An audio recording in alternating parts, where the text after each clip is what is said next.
when people in our industry casually say SEO, who even does that anymore? It usually gets a laugh, but it also reveals a real perception problem. SEO has been declared dead more times than we can count, and yet it continues to shape how people discover, decide, engage online. What's changed? What do we see has changed in this entire environment around us? From the 10 blue links on a white page, they're all gone. They're not there anymore.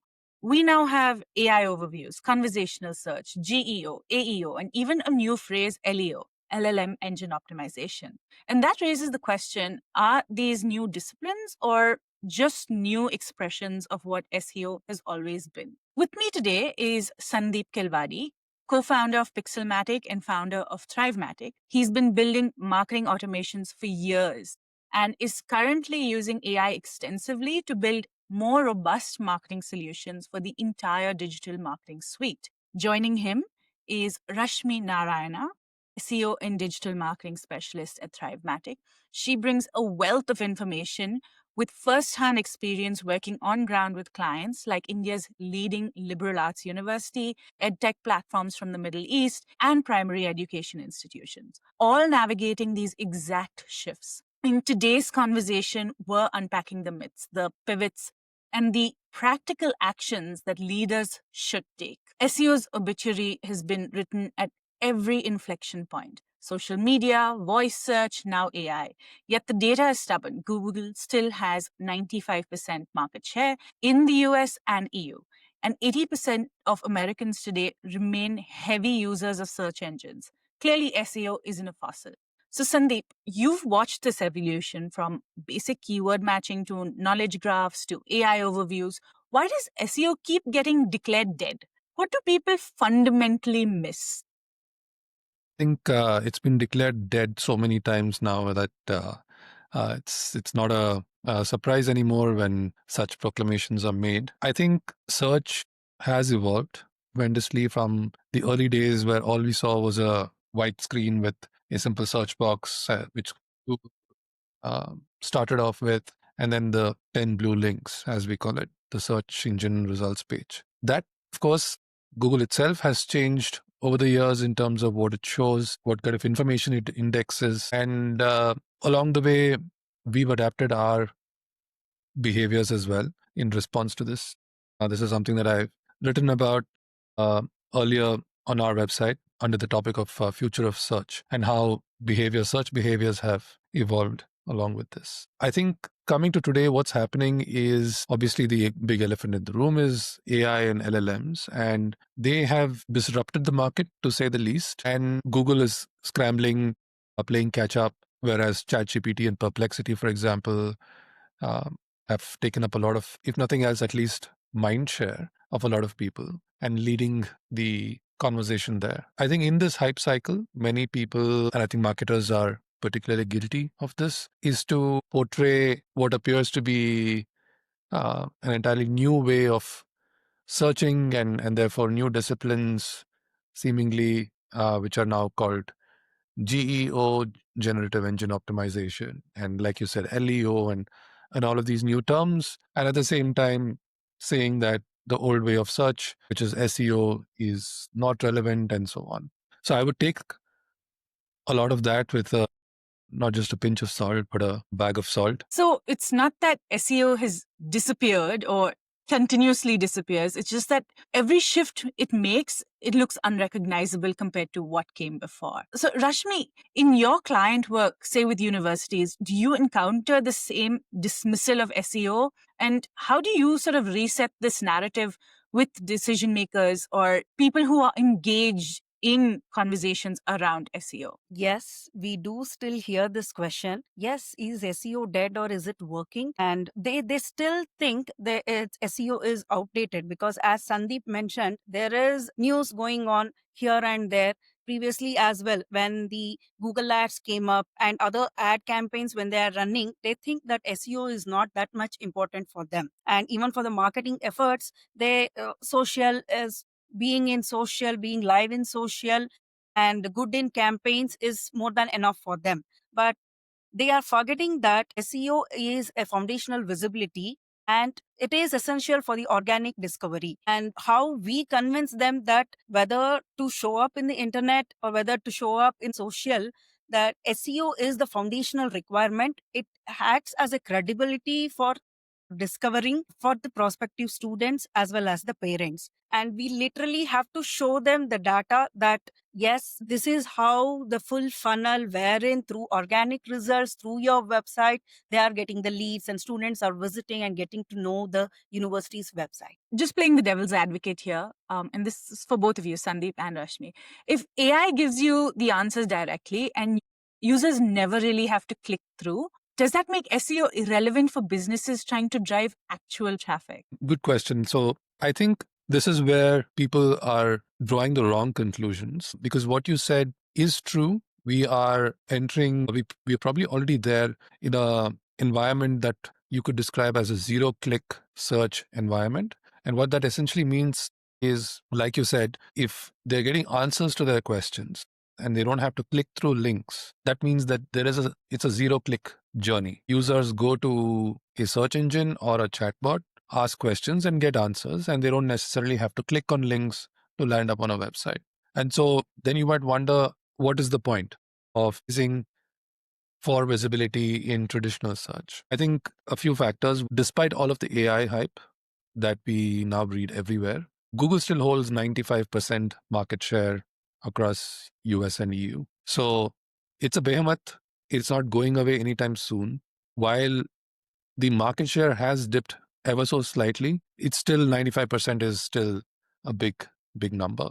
And at the same time, if you look at the numbers of ChatGPT and Perplexity, two leading contenders to potentially overtake Google, you would think that they have a substantial market share, but it's still in the single digits. They have quadrupled their usage, but they're starting from a small base. So the percentage of growth is high, but when you compare it to Google, it puts in perspective where things stand today.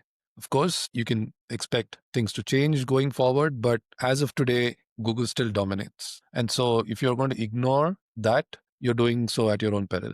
So there is a trend that we are noticing and everybody is noticing, which is a lot of us are looking at AI to give us answers. And that's a change in behavior that is happening right now. And I think that is going to accelerate. But you are not there yet in terms of that being the sole place where people are looking for answers. In fact, the latest data from the US market, for example, still shows more than 80% of Americans still relying on traditional search to find answers. Even among heavy users, it's only 26 or 25% that use ChatGPT and other similar AI bots and AI chat applications for getting their answers. Yeah, so I think we need to keep that in consideration before discarding traditional search as being dead. Let's move from myth to the new reality. We now hear acronyms like AIO, GEO, AEO, and even LEO. The danger is they sound like entirely new playbooks, when in reality, they're still connected to the core of SEO. So, Rashmi, how do you see these AIO, GEO, AEO fitting under SEO rather than replacing it? What's their role in the bigger strategy? In my opinion, is AIO, GEO, and AEO, they are just the extensions. They're not the replacements for the SEO. And each of these, they are adapting for the new search behaviors. So just to go back to history of SEO, we had seen these previously as well. Just to give you a context, we had feature snippets. When you type in a keyword, the feature snippets would show. And when you type in a questions, there will be a section known as people also ask. So these sections were previously there. What has happened here with the advent of AI, the AI is consolidating all the results and giving you an overview. That is what is EIO, which we are getting as of now. What I say is together, they still come under SEO itself. So it's less about abandoning SEO and more about recognizing where SEO shows up. Search engines, AI models, overview assistants. Sandeep, you've noticed that 76% of AI citations still come from the top 10 Google results. That suggests fundamentals remain. So how should marketing leaders interpret that tension between chasing the new and doubling down on the old? This is a conundrum a lot of people are facing and will face, especially when all the reading about is how AI is here and it's taken over. And like we've already dispelled that partially, saying how Google is still dominant. But you can't ignore the change that is happening and what we're witnessing. So I think the way I would look at it is resources are finite, time is finite. And therefore, you need to prioritize how you would tackle. And what I would say is, if your fundamentals are sorted, and if you already do fairly well with SEO, there's a good chance, and I'm sure Rashmi will attest to this, you will probably already be showing up in AI answers. So if your fundamentals are good, then you can look at specific optimizations that you can do to increase your chances of being mentioned in AI answers. But if you have serious issues with your website and if your performance is low, you have broken links, errors on the website and things of that sort. And if you are going to ignore that, assuming that's not important because you've read somewhere that Google search is not relevant and therefore you're only going to focus on optimizing whatever aspect of the website or your brand for AI, and then I think you're leaving out a lot of things and you're going to find it harder to show up in AI. What we've also seen from research that's happened in the recent past is that the AI search and the answers are actually, like Rashmi said, an extension of SEO. What that means is, if you were to sort of dive a little deeper into how AI search actually works, if AI essentially is using large language models to think and reason and come up with a cohesive answer to a question that you've posed. They do this because these large language models are trained on massive sets of data. But what they lack is access to information, current information. You will notice often on ChatGPT, it says, if you ask a question about some current event, it says, my knowledge is only up to, let's say, September of 2024. So then what happens to that gap in information? Interestingly, even recently when GPT-5 was launched from OpenAI, what we noticed, and if you look at Sam Altman's quotes as well on this, they took a decision to prioritize a model that is great at reasoning and thinking, and also uses something called the mixture of experts model, which is it has multiple smaller models which get called by the main, depending on the question that you've asked, with the goal of being efficient, being able to give you very good answers, but also being very efficient in the way it is run. And so it has multiple experts and it calls the relevant expert based on its understanding of your question. So it's not a huge model. It's one single expert with all of the knowledge that it's been trained on. And therefore, to then process your question and answer it in an effective manner, it needs to do a lot of processing. And that is extremely expensive. I'm sure people have read about how much of electricity and water the AI infrastructure consumes. And so GPT-5 has taken this decision of being a lightweight model. But then the question arises, what happens to this gap in information? It's great at thinking and reasoning, but what happens when it needs data and it needs information? You can provide it context by uploading your own documents, but you can't give it all of the information. And there are some limitations there. That's where this concept of RAG comes in, retrieval augmented grounding. And so there's this concept called grounding, where you provide this model with facts and information, and that becomes its truth. It grounds itself in that and then uses its thinking and reasoning abilities to be able to give you a good answer. Now, who has crawled the internet and indexed almost all of it? These are your traditional search engines. They are the ones that have the largest database of content and websites that have been indexed. And it's public knowledge almost that ChatGPT uses Bing to fetch search results. So it's not just using its AI abilities to come up with an answer. It's actually using search results from Bing. And some of the recent posts that I've read suggest that they might also be getting to a third-party source, Google search results, to be able to come up with the most relevant answer to your query. So what that means is a AI chatbot is using AI as a layer on top of your traditional search. So your traditional search, whether it's Google search, Bing, etc., are still at the core of how search works. It's just that now AI is sitting as a layer on top, interacting with you, understanding your queries better, understanding the intent behind your queries better, being able to translate that, use its own superior thinking and reasoning abilities, which traditional search doesn't have, and then using traditional search to fetch that information and then compute all of that and give you a cohesive answer.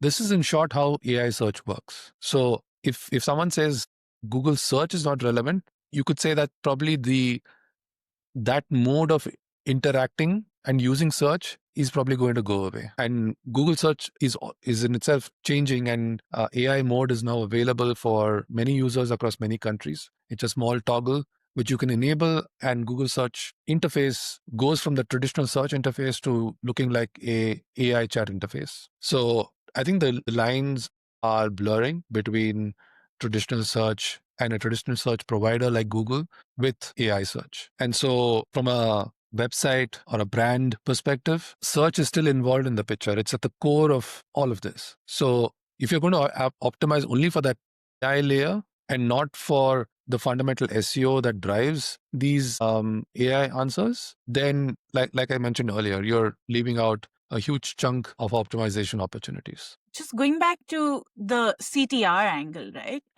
If CTRs are dropping in AI overview results from 15% down to 8%, if I'm not mistaken, shouldn't brands and businesses rethink whether organic SEO has suitable ROI at all? When you're looking at organic SEO, they do need to consider sustainability and ROI. Yeah. No, I think that's a great question. And I think it's the kind of question that we've been also hearing. I think it will take us time to sort of adapt our framework and our mental models in terms of how we need to start thinking about this, because like we've discussed, the search behavior is changing, right? It is changing as we speak, and AI is sort of accelerating all of that. What that means is traditionally we've looked at traffic, getting links and clicks and click-throughs as being at the core of the outcome that we want to achieve through doing SEO. But like you said, if there are no clicks happening and we are in a zero-click environment, then what's the point? I think if you were to look at it from another angle, being mentioned or being visible in these AI answers has a benefit there. So I think it's less about the traffic that is coming to your website and more about your brand visibility. You being cited as a authoritative source to answer the query that a user has. And therefore you build your brand's awareness and credibility. And that user is going to make their way to your digital property if they really want to. End of the day, if they need to transact, they're going to find a way. They're going to either ask the AI to give them the address, or they're going to go to Google and search. In fact, one of the research studies from SparkToro talks about how people are using Google. I think there is a substantial number of people who are using Google as a navigational aid. Millions of queries that have been studied. And I think a good portion of it has been found to be navigational in nature, the keywords that were used, which means people are aware of a particular brand. They've discovered that brand either on social or on AI, but they want to reach that website because they want to interact, transact, get in touch. And so they're going to Google and mentioning that brand name with a few other keywords. And then what does Google do? If you've done your basic SEO, there's a good chance your website will show up, or your Google business profile will show up, or some other properties, or your LinkedIn profile. So you may not get direct links from search anymore, but if you do show up and you show up consistently in all of these places, then you are going to get traffic. How we are going to measure this, I think, is a challenge for marketers, because the KPIs of traditional search changes. All of it doesn't apply here, because if there are no clicks, what else do you measure? How do you measure?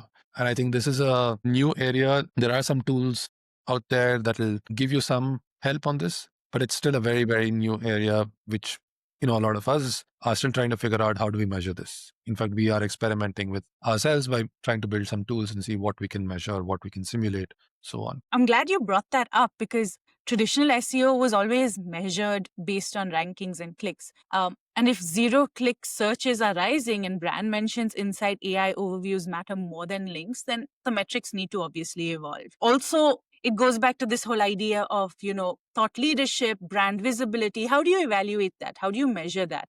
And I think we will still, by default, always naturally go back to this idea that clicks are going to be the way to evaluate it, because nobody's going to visit your website unless they see you as a thought leader. But then also you need to recognize how frequently you show up in all of these searches. So to you, Rashmi, you've said, and you've also seen KPIs are shifting. And like Sandeep mentioned, we also need to relook at how we're evaluating performance when it comes to SEO, right? In this new era of SEO. What should marketers be measuring now that goes beyond old traffic and ranking models? What have you seen from your interactions with clients, your conversation with clients, your work on ground, essentially, with optimizing client businesses in search? With all the changes that is currently happening, I can give you a set of KPIs which can be considered. One would be the brand mentions and the citations in the AI overviews. As Sandeep mentioned, no longer it is just about the blue links or the clicks through website we go, but it is about the exact brand name mentioned or cited within the answer overviews. That's what matters. And second, previously the SEO we used to measure concentrate more on quantitative aspect of it, like the traffic and the impressions. But now let's shift our view towards or the KPIs towards the engagement quality. Like what is the time spent on that we should consider, and also how many people are again visiting back to the website, how many are there scrolling, which page they are scrolling more, that can be considered. And also at the end, it all leads to how many conversions have happened through the website. That is what matters. That's the key KPI which we always have to consider. Then, as I said, it's not only from the clicks to the website through search, keyword searching, but also across all the factors such as like AI snapshots, the knowledge panels, and feature snippets. And also now, because of the reputation signals through the review websites, the secondary sources of website, through there also we are getting certain set of traffic to other websites.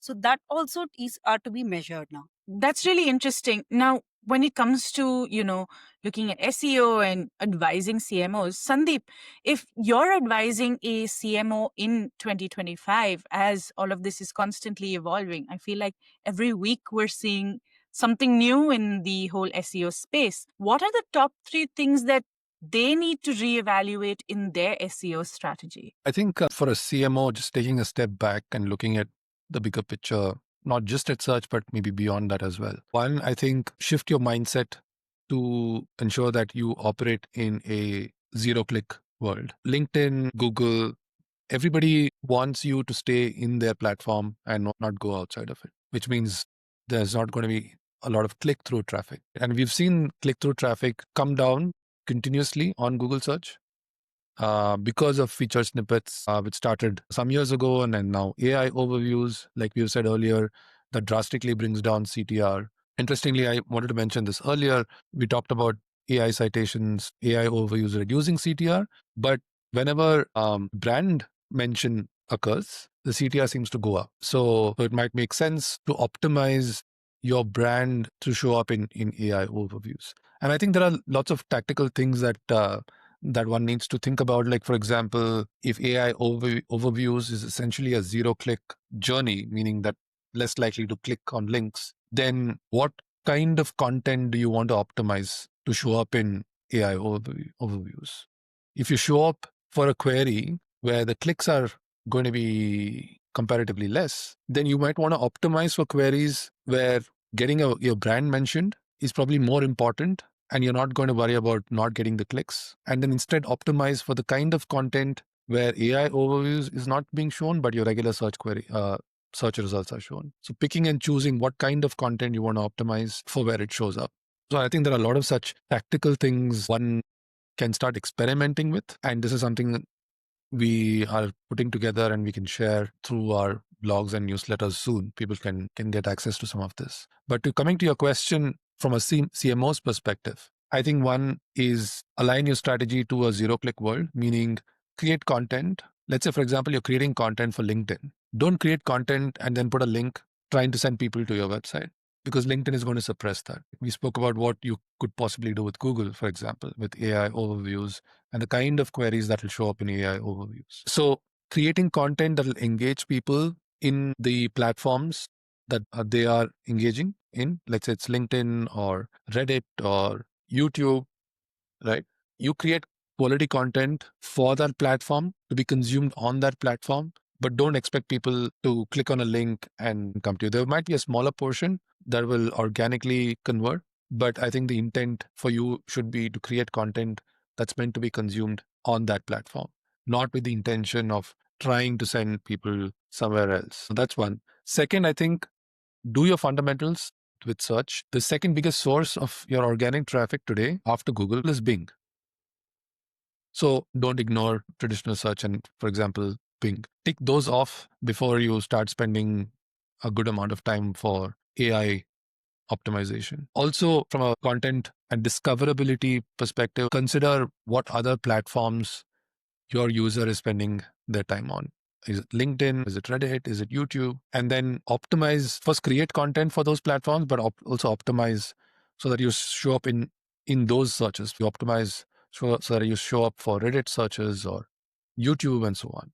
What also is happening is Google has traditionally relied on certain authoritative sources of information, let's say Wikipedia, government websites, and so on. There is some overlap in terms of what sources ChatGPT and, for example, Perplexity cite. But there is also a variation. They're citing some newer sources which Google doesn't traditionally cite. For example, Google seems to rely very heavily on Reddit these days. ChatGPT might has partnerships with publishers, media publishers. So if maybe that is an opportunity for you to identify some of them and then try and build a relationship or partnership or even publish your content on those sites, which ChatGPT seems to cite. Perplexity, on the other hand, seems to cite a lot more regional sources. So these are again tactical level experiments that you can run. So don't look at just Google search.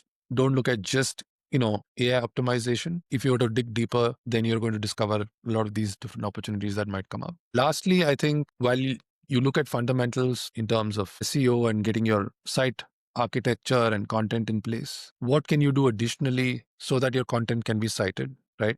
I think you should lean heavily on your expertise, build your authority in that space, and then use that as leverage when you're creating content. And I think that's going to have a bigger weightage in terms of whether you could be cited or not. Again, this comes down to sort of the tactical thing of how you can structure your content that makes it easy for AI to cite. You hear a lot about schemas. You have to create structured data and schema for your content so that I can use that and cite that in its answers. But some of the studies show that AI actually can't read your schemas. But what is actually happening is if you do set up structured data for the content that you're creating, you're passing on this information to Google or any traditional search engine, which looks at this meta information to better understand your content, which then is used by AI search like ChatGPT to understand your content. So while ChatGPT can't directly read your schema, it does read the meta information around your search result that shows up in Google. So that's a featured snippet, reviews, other kinds of meta information about your business, and so on. So structured data is important, but not in the way it's simplified and talked about. So rethink how you would do content. A lot of people gamed traditional search by scaling and creating large amounts of content, low quality, high volume content, and even using AI automation and generating huge amounts of content. And we also saw many of them showcasing how that got them a lot of traffic. But now, a year or so later, I'm seeing examples of how they peaked by scaling their content using AI and got a lot of traffic. But Google continues to update its algorithm. And now Google is detecting large scaling of AI-driven content. And now they're starting to see their traffic nosedive. So you might see short-term benefits, but if you're in it for the long run, then think twice about some of these hacks that are passes off as AI's tactics. In other words, what I'm essentially hearing is that SEO success isn't just who shows up on the page, it's who gets cited, surfaced, and recognized across multiple systems. But I want to push this a little further. If you're a business owner and you want immediate, predictable results, why not double down on paid ads and sidestep this entire complexity altogether? I mean, you've mentioned, schema, the challenges with that and AI. You've talked about the issues with bulk content creation, and especially now because a lot of people are using AI to create. And I think we've sort of addressed some of that. I think you addressed it in one of the blog posts that you published, where you talked about, if you're using AI to generate content, that's nothing really new because AI already knows that. And so what's new in it? Maybe, Rashmi, you could probably pitch in and answer, why just like sidestep this entire piece and instead maybe focus on paid ads? As I mentioned earlier, SEO was thought dead because of the paid ads itself.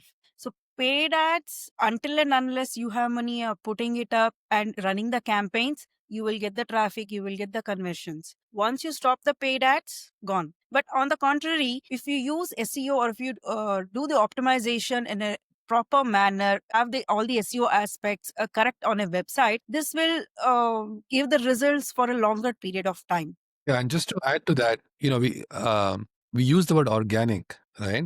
And there's a reason for it, besides the literal meaning of it, which is it does not show up and interrupt a person's journey and to say, hey, here I am, take a look at what I have to offer. Versus organic is when somebody has an intent to search and to learn, to discover something.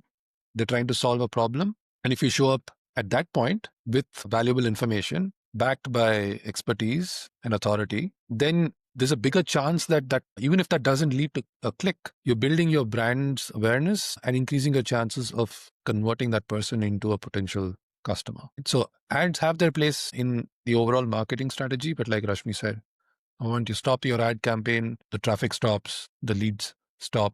So it depends on what kind of business you are and what business model you are in. That'll determine where you put how much of your resources. But regardless, you can't ignore organic traffic completely because it's an invaluable source of brand visibility and being able to drive leads without having to continuously spend. Two myths I hear constantly are that keywords don't matter anymore and that content is dead.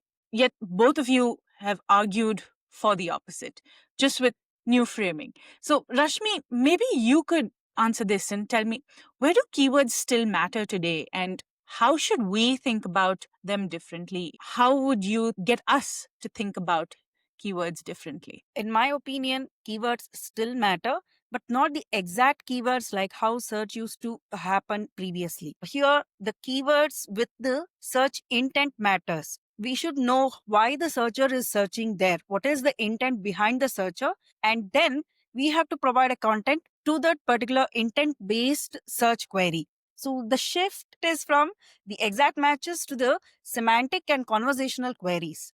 When we are doing the content or writing content, updating content, we should use the long tail keywords and also natural phrasing wherein we have more number of questions and we are providing answers within the content itself. And previously, one random keyword, write a content, it used to rank. But now, since the shift is towards the semantic keywords, it's better to have topics plus cluster of keywords instead of having isolated keywords. And these keywords, semantic keywords, to be strategically placed within the content, maybe within the headings, as Sandeep mentioned, maybe the title, the FAQs, the schema. This would help for better AI passing. So, Sandeep, you know, content has been written off more times than we can count. And a lot of times we don't really think about content in the way you've brought it up today. You have emphasized EEAT, experience, expertise, authority, trust. And I think you've written extensively about this. Why does this continue to remain the North Star? I think when you look at how the internet has evolved and how easy it is for us to create content, there's a stat that just blows your mind that the amount of data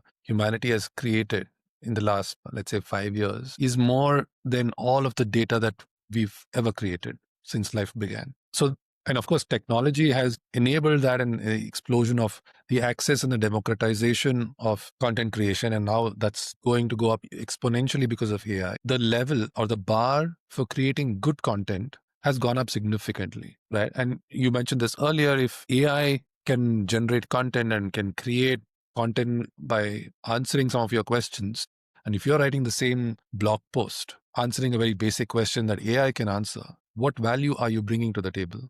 Right. And so that's what I mean by saying, that this is in addition to, 100 others who are also creating the same content as you. But your expertise, your experience of having worked on products or with clients is unique. And so if you bring that into your content, that makes that content expertise driven. It is authoritative and it's unique at the end of the day. In all of this, I think the distinction is very clear. Content isn't dead. Lazy content is. The kind that doesn't really demonstrate expertise or freshness simply won't surface anymore. Yeah, absolutely. And I think there's another shift that is happening because of AI democratizing software creation.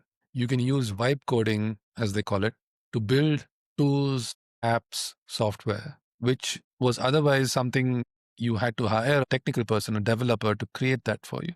So it's now as simple as or as easy as creating a blog post. You're going to have code being written, like how content is being generated. And that's going to bring about a whole another set of interesting shifts in the landscape. And I would say code is probably the new content. What if you can use these AI vibe coding tools to generate a tool that can serve the needs of your audience and answer their questions through an interactive experience instead of writing a 1,000-word blog post? Because theoretically, you could today, in the same amount of time, be able to create this interactive experience for your audience using these vibe coding tools. And this is something that we've been doing at Thrivemattic for the last year or so. Some of these tools are available on our website, and we're attempting to solve some of the challenges that our clients face by using AI to automate some of this. We talked about analytics, right? And how do you measure, let's say, for example, AI traffic? You could look at Google Analytics, Google Search Console to see how many people are coming to your website from ChatGPT and Perplexity and other places. We also know Google Analytics is quite a complex dashboard for and intimidating for many people. So we built this tool where you go to our website, you connect your Google Analytics account, you just have to sign into Google, select your property. And once you subscribe to it, we will take all of your analytics data for the last 7 days or for the last 30 days, use AI to analyze it, and send you a simple, easy to understand summary in your inbox every Monday. So all you have to do is look for that email on every Monday, and you'll have an overview and a summary of the data and an explanation of what that means. This is an example of how you can use AI and automate something that was otherwise intimidating or tedious, and so on. Another example is one of our clients, private university, which has a large website with more than 10,000 images. One of the things that you need to do for our SEO point of view is to optimize images with what's called alternative text, adding alt text to images so that search engines know what that image is about, because they can't read images. But how do you add alt text to 10,000 plus images? It's a manual task, it's tedious, and it's going to take you hours. We were able to build a tool in less than 2 days, which allowed us to generate alt text using AI and update that image with that alt text. And we were able to do it in a way that you can update a single image, selection of images, or bulk update a whole bunch of them. And inside of the dashboard, send it for approval, get the client's approval, and then publish it. Similarly, we've been able to generate AI page titles and meta description for websites where those are lacking. Again, these are some basic things that optimization that one needs to do on the website. And I think this is where AI can help to automate a lot of the tedious tasks that would otherwise take you hours to do. And this is something that we've been able to do for our clients with the tools that we've developed. Let's make this a little bit more concrete and actionable, easy to understand for people who want to actually execute. Rashmi, you've seen Pixelmattic's site show up in AI overviews. How did that happen? Was it something about the site's SEO legacy or something in the way its content was structured? This is just a small research and based on personal observations. So, Pixelmattic is our own brand, which is there for almost 15 years. And the website has been consistently ranking for a particular keyword for almost more than 5 years. So, what I can see here is one is it is showing up in the first page of the results consistently, and most of the blog posts are also showing up on the first page of the results. So, that legacy is always there. And if you type the same keyword in the different AI or LLMs, be it Perplexity or be it ChatGPT or be it Claude or any AI, so Pixelmatic shows up. So that is what is in one simple observation which I have done. It is purely based on the trustworthiness of the content, how we have built the strategy over the past few years, and also the perfect site structure and the schema and the basic SEO done right.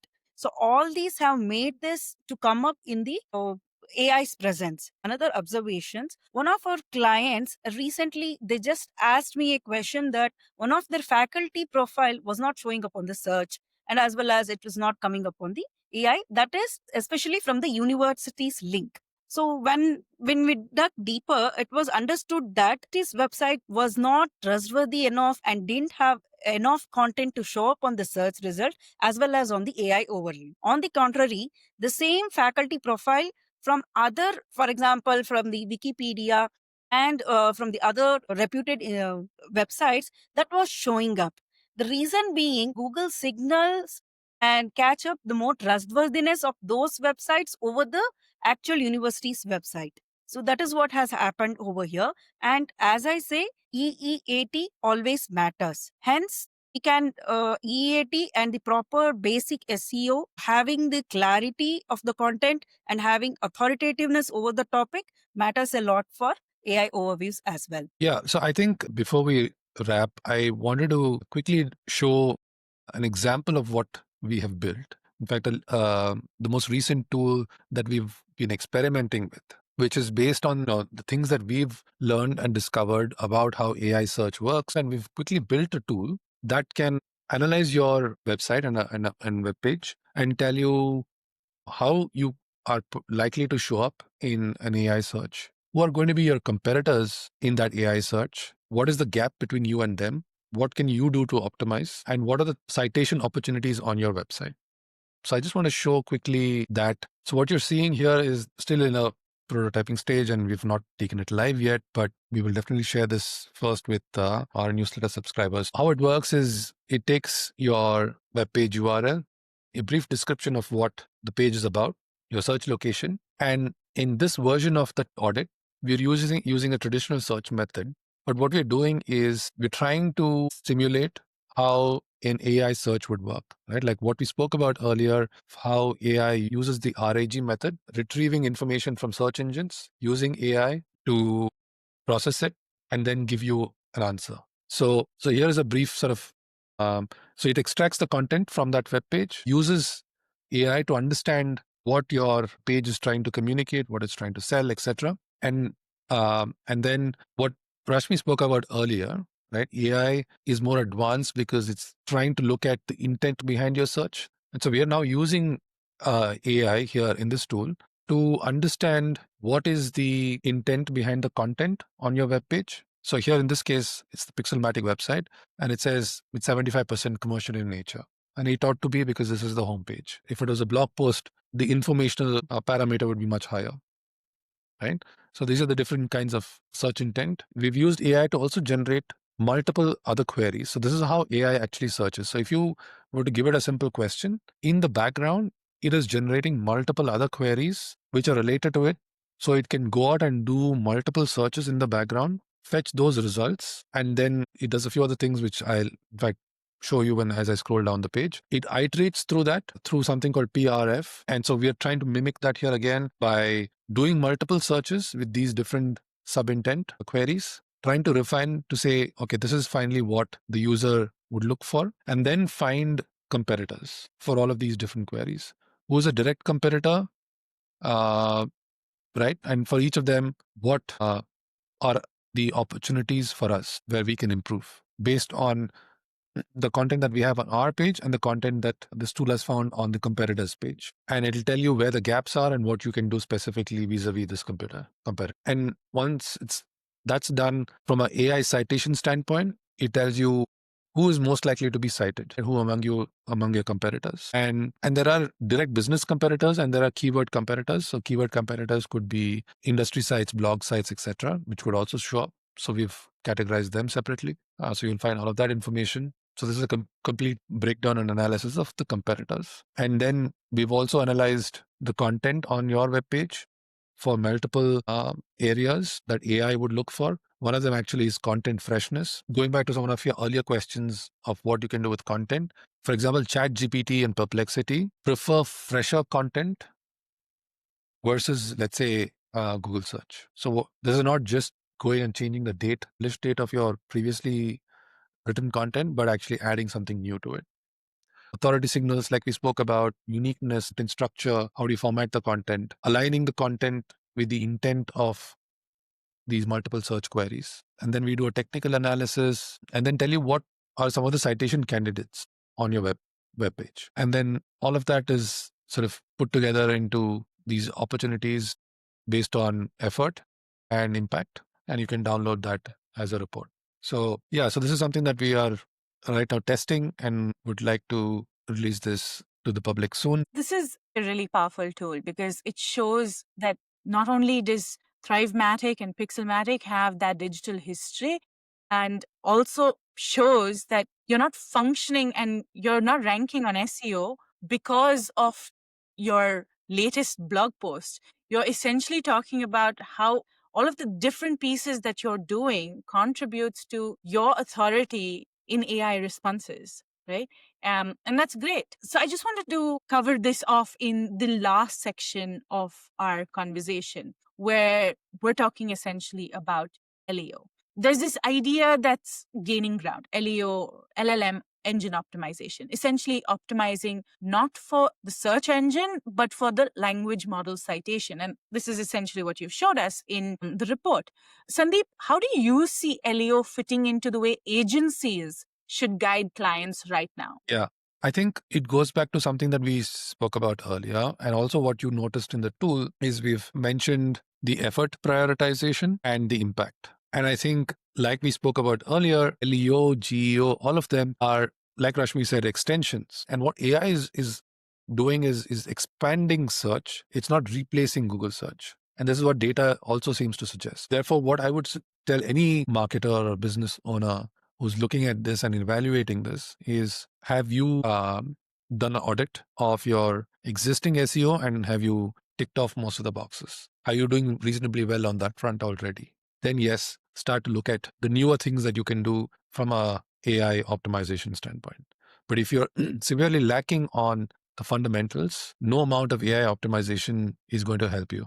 Like we already established, AI search is using traditional search to fetch some of that information. So if you rank well, there's a good chance that you will show up in AI search. But if you don't, then no amount of optimization here is really going to help beyond the point. So yes, don't ignore the AI trend and AI search and how people's search behavior is changing, but also be mindful of the fact that Google is still the dominant player and still sends the vast majority of organic traffic, even with all of the decrease in CTR, still sends the vast majority of organic traffic to websites. Great. So we've talked about myths, the shifts, the acronyms. And as we do with all our recordings, I want to end with understanding what the future essentially looks like for search.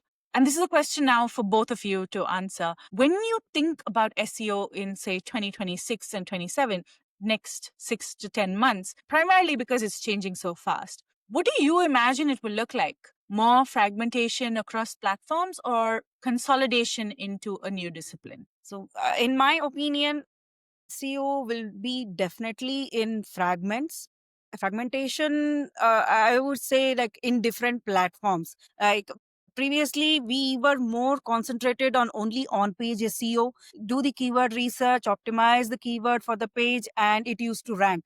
But nowadays, the shift is that like the optimization of key answers, FAQ content, and have good social media, have the different contents related to the particular product or service, and have an AI chatbot. I would say like optimize the search would be fragmented in different platforms rather than one web page or on page optimization. Yeah, I agree. I think it's gotten complex over the years, and I think the complexity is only going to go up in terms of what you will need to do to optimize your brand for visibility and to get organic, I would say organic traffic, but visibility across all of these different platforms, and they are disconnected. And therefore, I think it's important for the business and the brand to show up consistently in all of these different places. There has to be a consistency in the way you show up. How you appear on LinkedIn, on if Reddit is relevant, how on Reddit or your own website, on traditional search, the way you'd, for example, even something as simple as the way you describe your business in a few words has to be consistent across all of these platforms. It's going to make it easier for the AI search to recognize that this is the same entity in all of these places. And also, I think to work on building your authority by publishing on reputable websites, whether that's through digital PR or something else, I think that becomes equally important. And for the marketing lead listening right now, what's the one pivot they should make tomorrow morning? Starting tomorrow morning, what's the one pivot they should make to align with the new avatar of SEO? Let's say use our tool to do an audit. But regardless, I think just hit pause, take stock of where things stand right now with your brand in terms of visibility. Look at Google Analytics, look at Google Search Console, see if you're getting any traffic. Go to ChatGPT, put your brand's name, see how you show up. Do these experiments. I think that's the only way you're going to find what's happening with your brand and its visibility on all of these different places. Make use of AI, but do it in the right way. Like we said, don't mindlessly create content at scale that's AI generated for you to realize 6 months later it's not going to work. So yeah, I'd say start with an audit, prioritize in terms of effort and impact, and then go from there. Rashmi, what's your Yeah. What I would say is I would suggest to invest in a structured content and which would definitely have the brand authority signals. That is the content which would be based on EEAT, and the content which can be mentioned everywhere else, have good reviews of the product and the services. And do not optimize content just for clicks, and have a conversational queries wherein you are directly talking to a human in a conversation way rather than just putting content over the website. So the through line is clear. SEO isn't dead. It's expanding. It's no longer just about ranking. It's about recognition.